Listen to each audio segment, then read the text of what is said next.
So, today I want to talk about first musical Love, Panic at the Disco. If you don't know them, then I have a lot of questions to you. But that's why I make this project. So, it was an American rock band from Las Vegas, Nevada, originally consisting of Spencer Smith, Ryan Ross, Brendon Urie, John Walker and Brent Wilson. The band were discovered in 2004 by DCD2 record executive Pete Wentz, who heard the band's music after Ross sent Wentz a few of their demos through the social media platform LiveJournal. Their first debut was on September 27, 2005, with album A Fever You Can't Sweat Out. Unfortunately, most of critics didn't accept this album. Reviewers largely disparaged the album for a lack of sincerity, creativity, or originality. But it didn't stop group. It was commercial success. During 1 week they were second in U.S. Top Rock Albums, Billboard, and at the end of the year they were fourth. Almost 4 million copies sold. For new, unknown group it was crazy. Those years were the dawn of punk rock. Green Day with their American Idiot, creating Fall Out Boys. Guys were in the right place and the right time. But fans liked not only style of music, but also lyrics. You know at least that tracks, Nails for Breakfast, Tax for Snacks and Camisado, were penned by lyricist Ryan Ross about his father's struggles with alcohol abuse. The ivy and your hospital bed. This was no accident, this was a therapeutic chain of events. This is the scent of dead skin on a linoleum floor. This is the scent of quarantine wings in a hospital. It's not so pleasant and it's not so conventional. It sure as hell ain't normal, but we deal. Another example is I Write Sins Not Tragedies. What a beautiful wedding, what a beautiful wedding, says a bridesmaid to a waiter. Yes, but what a shame the poor groom's bride is a whore.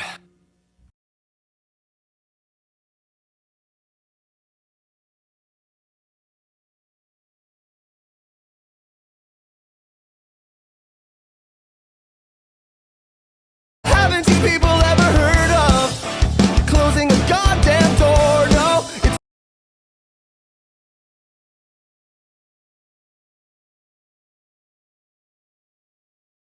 well, I'll look at it this way. I mean, technically our marriage is saved.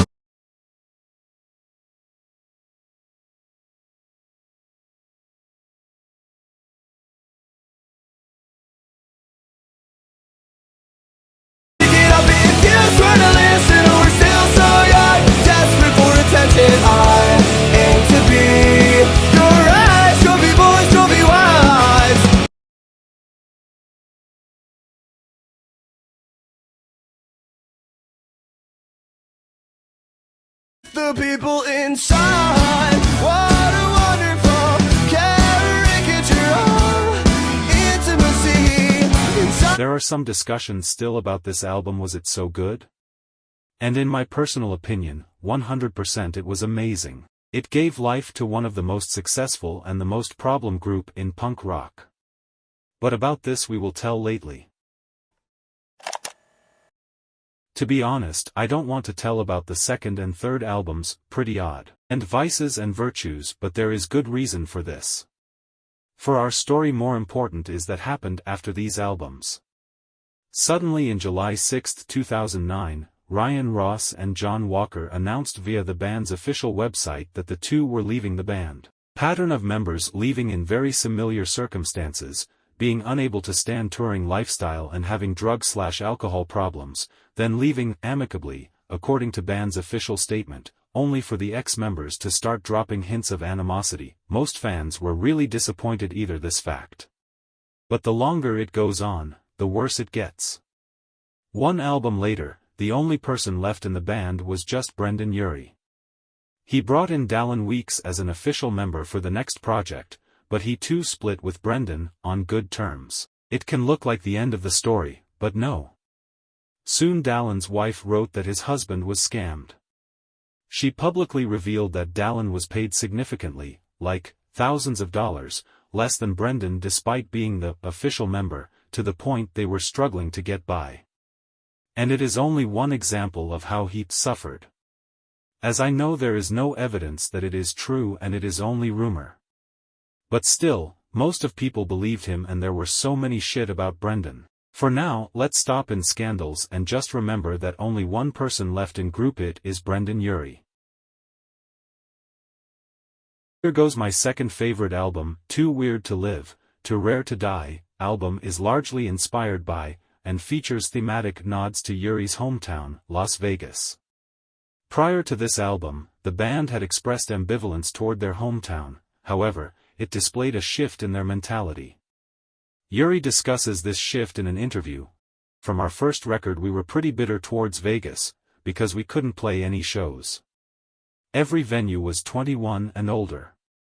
We were 16 to 17, we couldn't really do anything.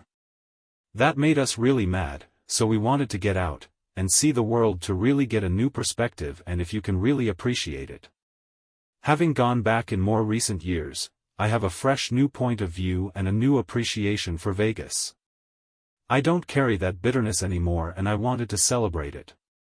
Too Weird to Live, Too Rare to Die is a medley of synthesizer-heavy, storytelling songs in which Panic! At the Disco addresses a range of topics from unhealthy relationships and sexual orientation, nicotine, On it back, I'm going numb, I've been hijacked. It's a fucking drag. and girls, boys.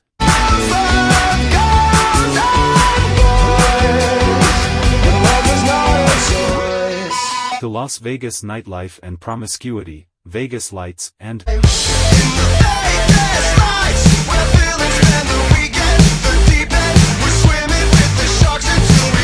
Miss Jackson.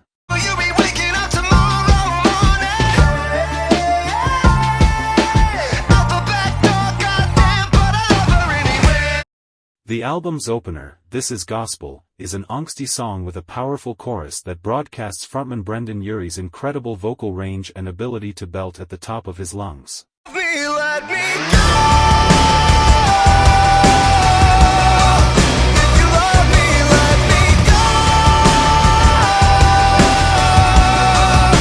Miss Jackson, featuring Lolo, revolves around being in love with a woman who sleeps with a different person each night. To be honest, I can very hard call this album punk rock. It is already became pop. But it doesn't mean that album is awful. Yes, it doesn't sound like the previous one, and that's what makes it so special. Some songs are still actual, like Girls, Boys. For some people it became like a hymn. Unfortunately people didn't accept this album so well. Too Weird to Live, Too Rare to Die's catchiness and edginess made it an essential tween album. Even the short time since has revealed flaws in its construction that call its status as a classic into question.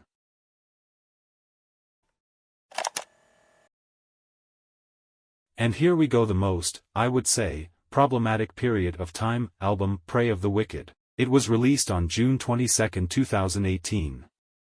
I pray for all the wicked people doing wicked things and for all the good people doing good things every day. I pray that my family stays safe while I'm on the road trying to share an incomparable experience with a million different friends. This is Brendon's letter when he announced this album. And here I think I need to give a little bit context. A particular imprint on Brendon's character was made by the faith in which he was raised, Mormonism. People of this faith believe that all people are spiritual children of God and that in order to return to God, it is necessary to follow the example of Jesus Christ and accept his atonement through the sacrament of baptism. So, Brendon was a quite religious guy. There is no sense to look for some ideology or seriousness in the musical material of Pray for the Wicked, which cannot appear there even theoretically. Intended as a hit album, and a rock and roll one at that, for the 21st century, Pray for the Wicked is not even 35 minutes long, but it has that rare quality of being monolithic in its mocking and multi-style eclecticism. That monolithic quality, however, is ensured by Urie's understandable affinity for national musical treasures of Broadway. Album was really successful that he was at the top of the charts. And you think, why I call this time most of problematic, because that's when the culture of cancellation comes in. But wait, all scandals were in 2009 and in 2013. Yes, it's true. But as we all know, there is such good social network like Twitter. And in 2020 Brendan was tried to be cancelled. He was accused of sexual harassment, and it wasn't one accusation. There were huge amount. Twitter just tried to kill Brendan's career. Most of accusation was real bullshit and a lot of people could prove it. But once people start blaming, they won't stop, and unfortunately it was the Brendan's case. He was so tired from everything that happened with him that he just disappeared for 4 years. It was the beginning of the end of his career.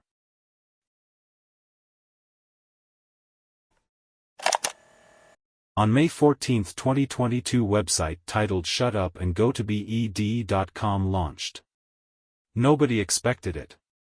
On May 29, Panic! At the Disco announced they'd be releasing a song titled Viva Las Vengeance on June 1.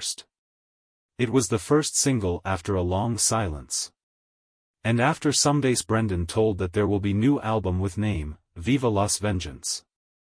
Fandom suddenly awake and everybody just waited. And on August 19, 2022 album was released. It is the first truly guitar-orientated album since 2011.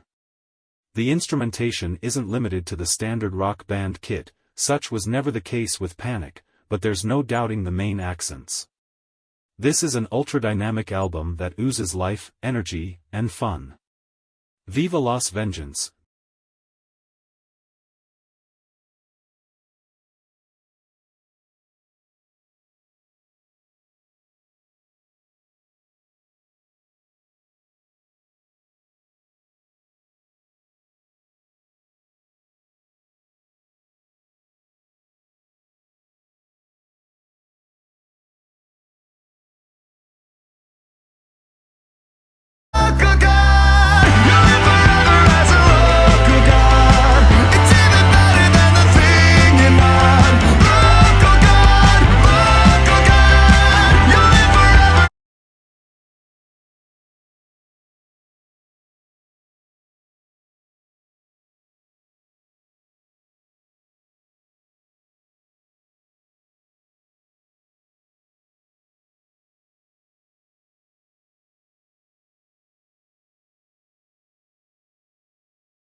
It's a damn clever album that will alienate a lot of people. But for me it is the third favorite album. But I told about that after Prey of the Wicked. Brendan's career was beginning to end. It's true. And here is reason for this. After all this shit, what was in 2019 to 2020, after cancelling, Panic's reputation was real awful. And even Brendan's silence didn't help. People just didn't want listen to him. Yeah, his sudden comeback makes situation a little bit better. As I remember, there were even some sold outs on his concert, but he didn't get such numbers like with Prey of the Wicked or Death of Bachelor. So, the end was just a matter of time. And on January 24, 2023, Brendon Urie announced that the UK leg of the Viva Las Vengeance tour would consist of their last performances, as Panic! At the Disco would disband following the tour's last show on March 10, 2023, in Manchester, United Kingdom. That said, I am going to bring this chapter of my life to an end and put my focus and energy on my family. And with that, Panic! At the Disco will be no more. Another important reason was that Brendan and his wife Sarah was waiting a child, and Brendan decided to drop music. That's it. Nowadays Panic! At the Disco not exist. Last post was in March of this year. And all fans and I hope that Brendan has finally calm life. Believe there are a lot of things which I can add, but then I won't stop. This story shows only one thing: entertainment and especially music world is very cruel and sometimes it destroys amazing groups. I hope that you enjoyed this crazy story of one of the best punk groups in modern history.